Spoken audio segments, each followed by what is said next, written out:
Well, good morning, everyone. So how is your practice around daylight savings time? I was talking with Ricky this morning, and she said that her partner has opted out of it altogether. Individually, I do not. It is against my religion to practice daylight savings time. I was noticing last night that my practice with daylight savings time is around distrust of all my electronic devices to get me there. Every year, even though I seem to wake up and all my alarms go off at the right time, my Alexa is saying, time to get up, and my phone is making noises, but right before bed, I kept checking them. I even went so far as to ask Alexa, are you sure you're going to get me up at the right time? She says, I don't know if I can help you that. Then I said, okay, Alexa, when is daylight savings time? And she gave me the correct answer, so then I'm like, okay.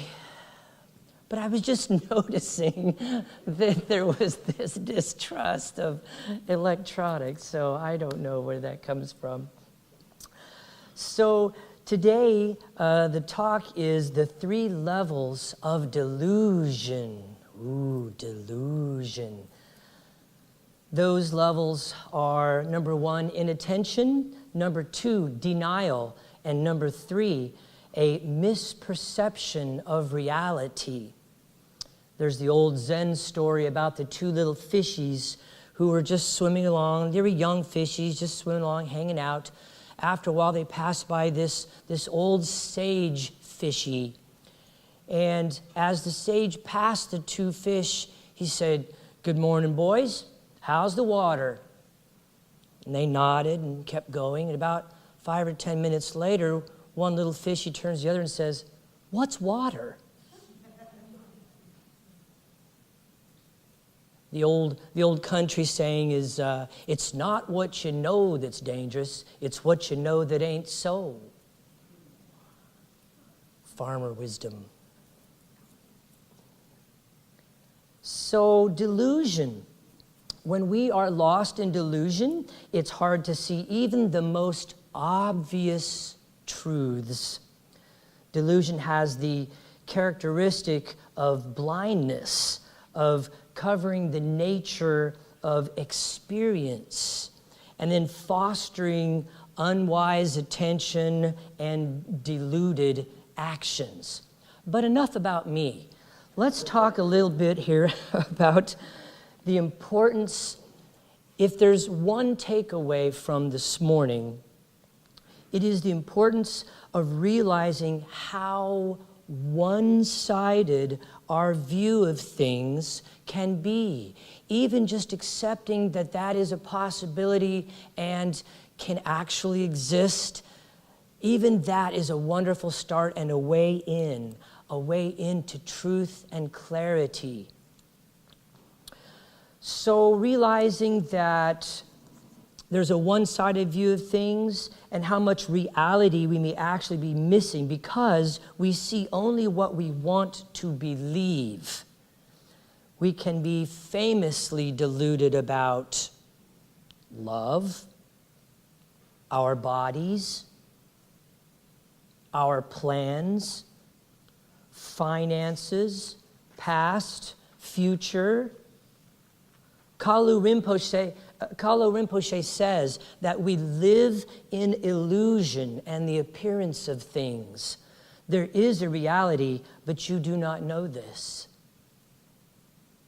And that shows up or manifests in this way. Grasping and clinging arise from the delusion of scarcity and an inability to sense our wholeness and life's abundance, that we have everything we need right here and right now in this moment to wake up. Aversion and hatred arise from a misguided search for security, from the mistaken belief that hatred can somehow make us safer. It is at the root of delusion itself is the illusion of a separate, limited sense of self. Delusion can lead us to ignore facts and cling to our views and opinions, roles, beliefs. Delusion misunderstands the world, and we forget who we are. We forget who we are. So I'd like to offer a little personal example in this area. In the past week or two, I've been in kind of a little bit of a funk.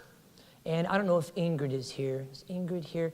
Ingrid is a delightful member of our Sangha that in her spiritual awakening has come to be able to see energy, to see auras around people. And she's so keen. Once or twice in the past year and a half, she's come up to me and said, "Your light's dim." I'm like, "Oh, Ingrid, you're so incredibly perceptive. It's amazing how certain people can see and sense these things." So for the past week or two, I've been in somewhat of a fog. And in sitting with this and in working with my teacher and in contemplation meditation, I have come to some really deep insights and awakenings. So this idea that delusion misunderstands the world and fosters this forgetfulness about who we are has shown up in my life very recently.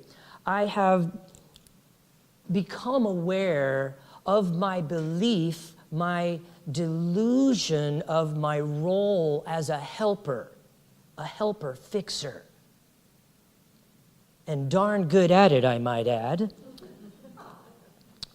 An intense identification with this role.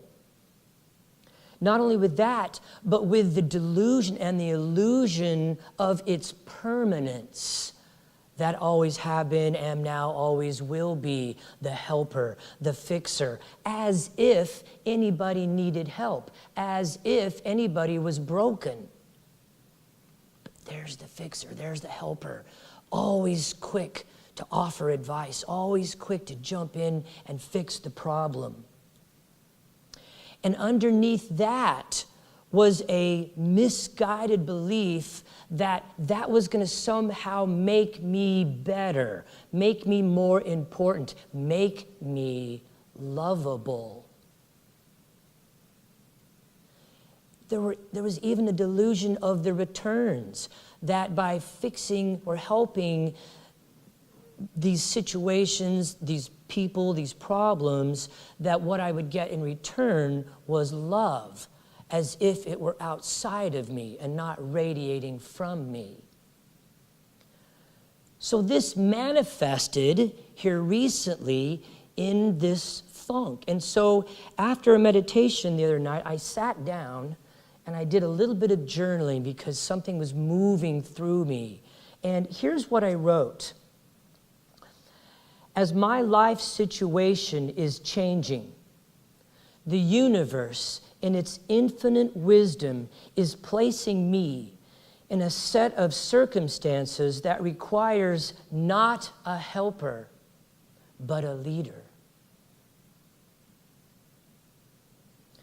And a leader must know their worth in order to know the worth of others. And to know my worth is to see through the illusion of roles, to see through the illusion of beliefs, to see through the illusion of conditioned patterns of speech and behavior, and to basically stand naked in uncertainty, entering each moment in absolute innocence. So these delusions, otherwise known in our Buddhist text as the three poisons or the unwholesome roots, because the very root of our being can get mired in these delusions. As I said, there are three: inattention, denial, and misperception of reality. Let's go through them. Number one, inattention. The delusion of inattention is that driving to work and then suddenly not knowing how we got there. As we turn off the car and we're like, wow, that was fast. And you don't remember anything about the drive. Lost in thought, automatic pilot. And of course, our society is not helpful.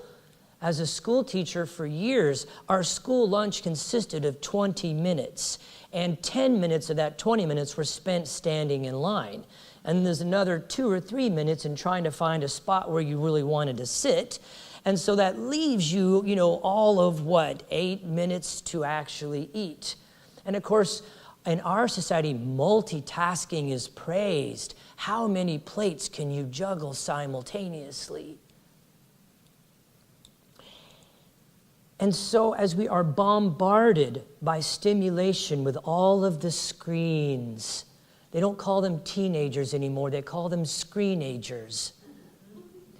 As we are bombarded with all this stimulation, there is then a tendency to become bored, restless, prone to addiction. Even our modern psychology has normal functioning at somewhat of a significant level of delusion. So in our practice, how do we approach this delusion of inattention? Mindfulness practice is an excellent start. Thich Nhat Hanh is wonderful he talks about his trip to the store.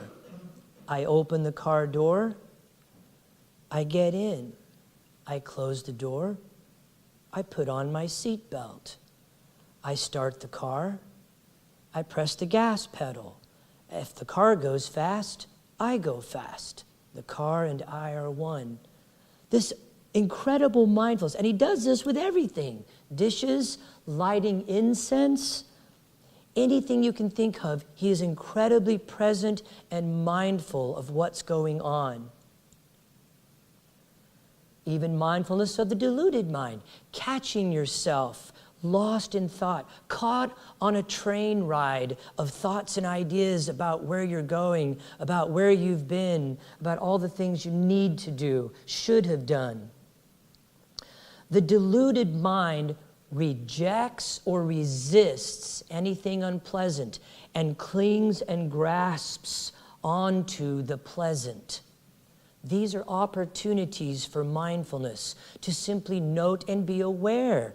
In doing that, we begin to see the nature of mind and can therefore cultivate the observer. Boredom is a wonderful opportunity to practice. Just be aware of it. What's boredom feel like? And like all things, it will come and go. Let's look at number 2, denial. Ooh, this is a good one. We don't believe what is right in front of us.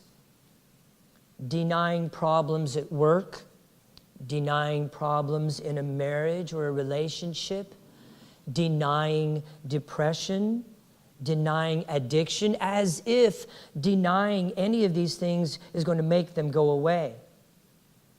Ignoring family secrets, ignoring, for example, beliefs, or even a belief in that science will fix all of our environmental problems. It's a type of delusion. Since science will fix it, I don't really need to recycle this one bottle. It'll make its way there. It'll get there.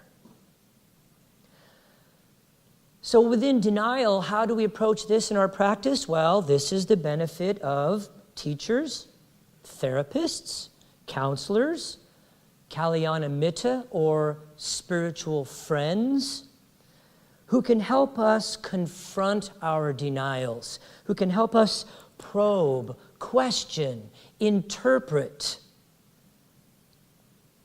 force us to face, and then help us to cultivate the observer as we sit and become aware of some of those conditioned patterns of speech behavior, of some of those roles, the role of parent, the role of teacher, the role of lover.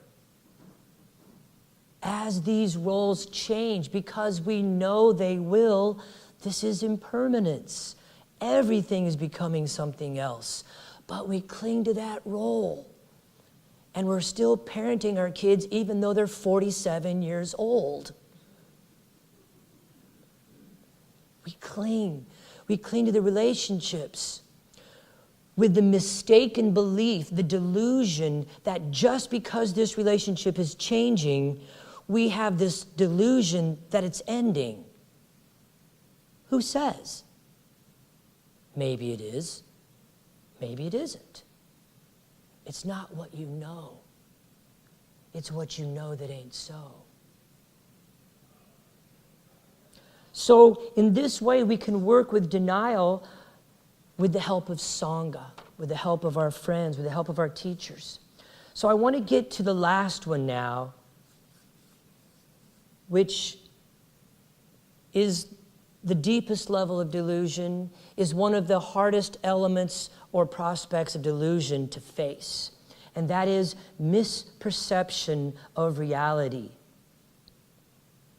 Because this delusion is about happiness. It is about permanence.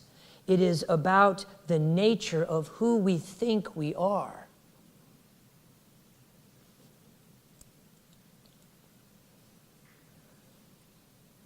In regards to happiness, the Buddha said, were these experiences not pleasant, we would not become so entangled in them. So we have these external experiences that are very pleasant.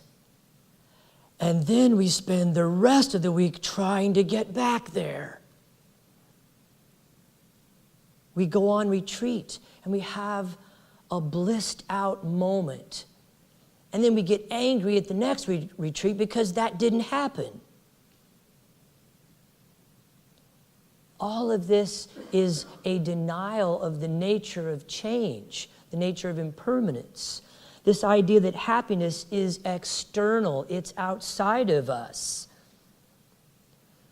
So we have these pleasant experiences, and then we cling to those because they're external, but they're also fleeting, they're also momentary. There is a very wise part of us that knows that these experiences are incomplete. This is never more evident than when we look at all the many celebrities and fabulously wealthy people who commit suicide because the suffering is so deep they can't handle it anymore. And yet there are villagers in third world countries who are getting by on just whatever the next meal is, who are astonishingly happy. All of this is documented. How can that be? Because happiness is not external. So let's look at the second one, permanence or impermanence. The belief that we can hold on to an experience, cling to feelings, cling to moments, cling to people, cling to jobs, moods, seasons, like spring, where it's warm, sunny, and there's flowers. And we get to go out. Oh, pardon me, I got lost in delusion there. In the forest way tradition of Ajahn Chah, the monks are rigorously trained to deliberately contemplate change. They contemplate the coming and going, the passing of visitors, the coming and going of friends and family, circles of people. They deliberately contemplate aging. the breath. And they do this to such a degree until they can actually see life as an unstoppable river, fluid, dynamic, ever-changing, and embracing that fully, releasing attachment to, you name it, the body, youth, moments, a joyous happening, an occasion. Seeing life as an unstoppable river. And seeing ourselves as a part of that river. Remember what I said earlier, that at the root, delusion is a sense of separateness, a sense of seeing ourselves as separate and different, not as a natural occurrence, as a part of the river. As Eckhart Tolle says, you don't have a life, you are life. We forget that we are all nomads, and we pretend that our bodies will stay young, that our money is secure, that a marriage or a relationship in this form is forever. And yet, praise and blame, gain and loss, fame and infamy, and pleasure and pain continue to weave the fabric of our lives. And to the extent that we resist or cling to any of those, we delude ourselves. We think we are this body. We think we are these feelings. We think we are these thoughts. But as the Buddha said, upon deeper contemplation, this does not belong to me. This I am not. I am not this. As the delusion of separateness dissolves, life becomes less personal. We join the timeless play of consciousness and the dance of energy. The question is not, who are you? The question is, who are you not?